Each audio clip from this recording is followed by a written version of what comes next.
नमस्कार, आप सभी का स्वागत है लीगल लॉ में। मैं आदित्य राज। तमिलनाडु सरकार से जुड़े पॉकेट वीटो फैसले पर राष्ट्रपति द्रौपदी मुर्मू ने सुप्रीम कोर्ट से 14 सवाल पूछे और राज्यपाल की शक्तियों को स्पष्ट करने का अनुरोध किया है। राष्ट्रपति मुर्मू ने संविधान के अनुच्छेद 143 क्लॉज 1 के तहत अपने शक्तियों का उपयोग करते हुए तमिलनाडु मामले से जुड़े 14 सवाल सुप्रीम कोर्ट को विचारार्थ भेजे।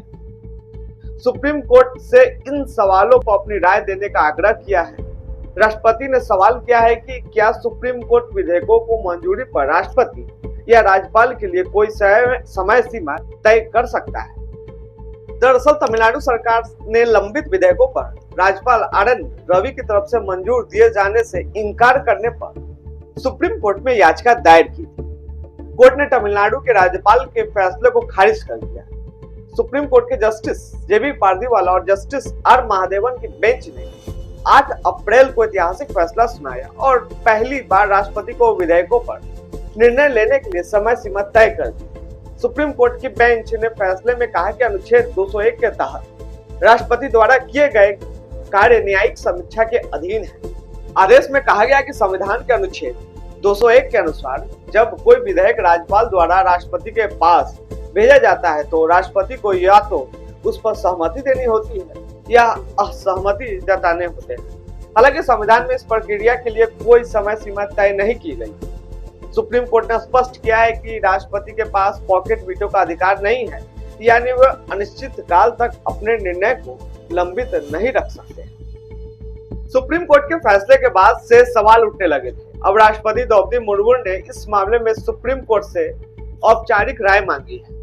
राष्ट्रपति ने संविधान के अनुच्छेद 143 क्लॉज 1 के तहत 14 बेहद अहम सवाल पूछे हैं। इससे पहले उपराष्ट्रपति धनखड़ ने सुप्रीम कोर्ट के फैसले को कड़ी आपत्ति जताई थी। अब राष्ट्रपति द्रौपदी मुर्मू ने संविधान के अनुच्छेद 143 क्लॉज 1 के तहत रेफरेंस भेजकर इस पर सुप्रीम कोर्ट की राय मांगी। इसके जवाब के लिए CJI को 5 जजों की संविधान पीठ का गठन करना होगा। राष्ट्रपति ने क्या 14 सवाल पूछे हैं? अनुच्छेद 200 के तहत किसी विधेयक को प्रस्तुत करने पर राज्यपाल के समक्ष संवैधानिक विकल्प क्या है?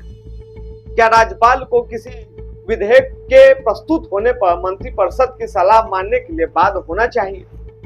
अनुच्छेद 200 के तहत राज्यपाल द्वारा संवैधानिक विवेकाधिकार का प्रयोग न्यायिक समीक्षा के अंतर्गत आता है या नहीं? अनुच्छेद 361 क्या राज्यपाल के कार्यों की न्यायिक समीक्षा पर पूर्ण प्रतिबंध लगाता है? क्या राज्यपाल के लिए किसी विधेयक पर कार्रवाई के लिए समय सीमा निर्धारित की जा सकती है? अनुच्छेद 201 के तहत राष्ट्रपति द्वारा संवैधानिक विवेकाधिकार के प्रयोग न्यायिक समीक्षा के अंतर्गत आता है या नहीं? क्या राष्ट्रपति द्वारा विवेकाधिकार का प्रयोग करने के लिए समय सीमा निर्धारित की जा सकती है? क्या राज्यपाल द्वारा राष्ट्रपति के पास विधेयक भेजने की स्थिति में राष्ट्रपति को सुप्रीम कोर्ट से राय लेना अनिवार्य है?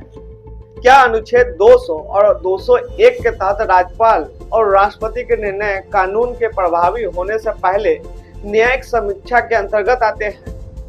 क्या विधेयक के कानून बनने से पहले उसकी सामग्री पर न्यायालय विचार कर सकता है? क्या अनुच्छेद 142 के तहत राष्ट्रपति और राज्यपाल के संवैधानिक आदेशों को बदला जा सकता है? राज्य विधानमंडल द्वारा पारित कानून या राज्यपाल की स्वीकृति के बिना भी प्रभावी माना जाएगा? क्या अनुच्छेद 145 क्लॉज 3 के तहत किसी संवैधानिक प्रश्न पर विचार के लिए सुप्रीम कोर्ट की न्यूनतम 5 न्यायाधीशों वाली पीठ का होना अनिवार्य है?